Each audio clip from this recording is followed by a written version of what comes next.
Hexaflexagons are paper polygons with a hidden structure that enables multiple faces to be revealed by flexing or folding the paper in a specific sequence. Let's follow the steps to create this amazing pattern. We start with cutting out our pattern using a sharp scissors. Once the pattern is cut out, proceed to fold along each marked dashed line, alternating the folds back and forth. This step creates the necessary flexibility for the hexaflexagon. Precision matters here. Even slight deviations during cutting and folding can affect the final result. Take your time and make sure every cut and fold is clean. Upon completing the initial folding, flip the pattern over and apply a thin layer of glue to the back surface. Avoid excessive adhesive, as it can hinder the pattern's flexibility. Now, fold the bottom half upwards, applying gentle pressure with your fingers. Allow a brief moment for the fold to set.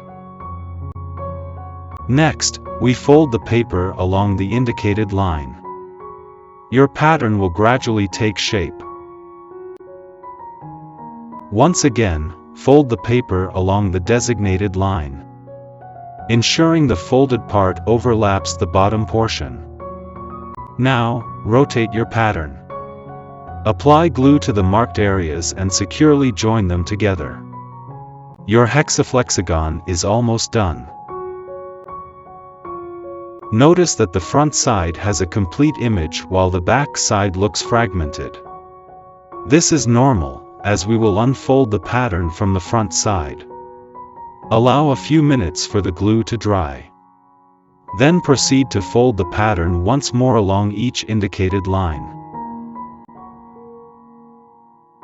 Now, you can reveal all three sides of the pattern by gently pushing from the edges and pulling from the center.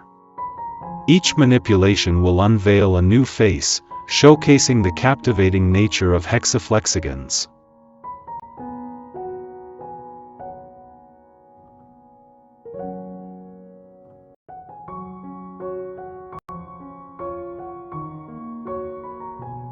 You can find this hexaflexagon pattern and many others in the book titled Folded Wonders, Hexaflexagons of Art, Cities, and Icons.